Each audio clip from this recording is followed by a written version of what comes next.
So months went by. I don't recall seeing him anymore after that. And we get a report that we had a missing little boy in the area. Now, the way that the neighborhood that I live in, it was one neighborhood, then it was another neighborhood, and all of these neighborhoods had different names. So I'm going to just call mine PL and HR. So I lived in PL, and the other neighborhood was HR.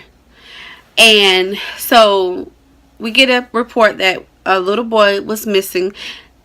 Just to remind you guys, I'm in elementary school, so we get a report that it is a missing little boy in the area. So look out for him. He has such and such on. And if you see them, please call 911.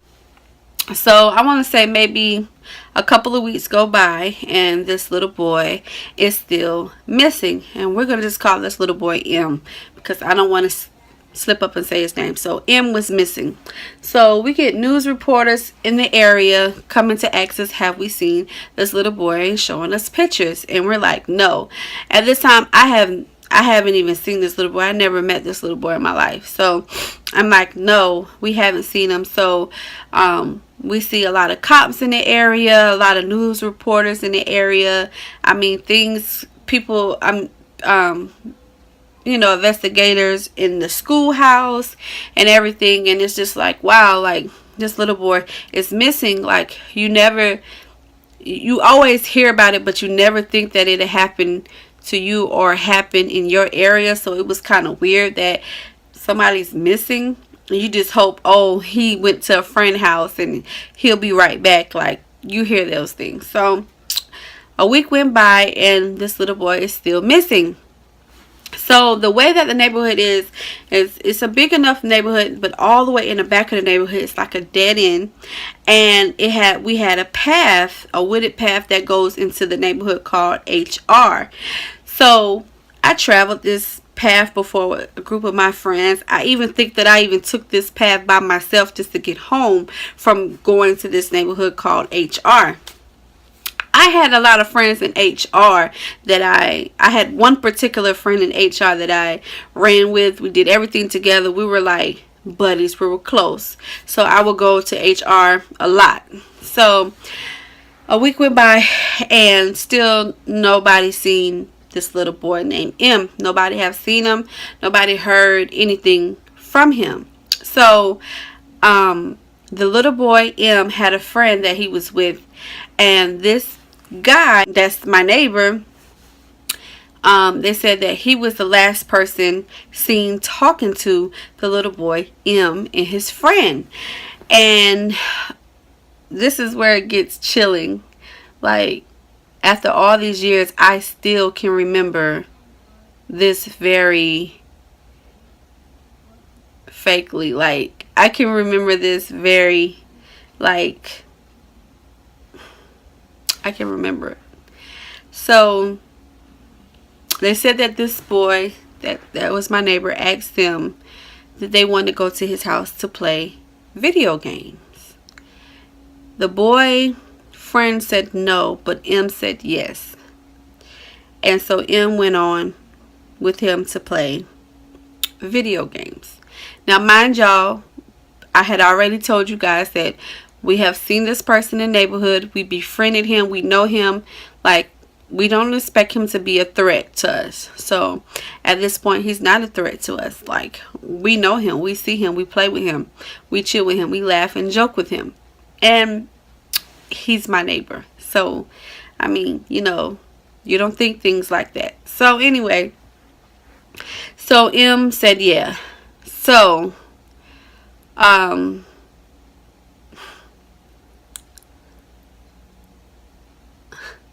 just 1 second, y'all. So M said yeah, that he would go back with him and play video games. And I think this was about nighttime. I don't know if it was daylight savings time, but all I remember is it being dark. And so he's missing. at this point. Nobody knows where he's at. But M friend told the cops that, oh yeah, he was with so and so. We're just gonna call so and so, my neighbor friend. That they were with so and so. But when the cops came to so and so house, he wasn't home. So, and he hasn't been seen for quite some time. So anyway, so another week went by, still no sign of M, and still no sign of my neighbor. So this one particular day, it seemed like everything just kind of died down. You know, you didn't really hear, but you did hear. You seen a lot of reporters in the area, a lot of investigators, and a lot of cops patrolling our neighborhood because they're trying to find where is little boy M. So one particular morning, I think I was sick. I don't know if I came with a stomach virus or something. I don't know, but I remember my mom's either staying home with me or my brother. I can't remember who stayed home, but I was sick this particular day, so I did not go to school. And I remember like hearing a lot of noise and a lot of cars and just a lot of stuff going on. So I peeped out the window, and our backyard is filled with police officers dressed in black. I mean, squad. And I'm like, oh my gosh, like what's going on? Let me duck down because I don't want these people to know that I'm home. I can't remember if I was home alone by myself or my brother, but basically I was like, oh my gosh, like I don't want these cops to think that I'm home by myself or come knocking on the door, or I don't know what's going on. So I don't want these people come knocking on my door. So I remember like looking through the blinds a little bit, like trying to see what's going on, and I see all these cops like all in my parents' yard, all in the backyard, and my dog is going like crazy, barking and everything. And so I'm still looking at the window, and I see them in our neighbor's yard, and I'm still looking because let me just paint the picture. The way that the window in my mom's house, the window, you can see the neighbor's house, and you can actually see into the backyard of the neighbor's house. So in between the front yard and the backyard, you can kind of see. So I remember looking out the window and seeing them in our neighbor's yard. And I mean, they had their guns drawn and everything. And I'm like, what is going on? So I think I remember calling my brother or calling my mom to come look. I can't remember. So they get up and we're looking out the window, and we see my neighbor friend come from like underneath the storage house. And it was like, you know how like dogs dig up holes in the ground? It was almost like if he digged a hole and climbed himself into the hole and was just stay there. I don't know how many days, how many weeks this person was in there, but when he got out, he was so dirty. And I remember exactly what he had on. He had a pair of black pants on and a white shirt, and his shirt was like, he had, I don't know, but his shirt was so dusty and so dirty. It was like if he had been there in there for weeks. So I remember them pulling him out, two SWAT people pulling him out, and he was just looked like like a rag doll. And they put handcuffs on him and threw him in the squad car and took him off.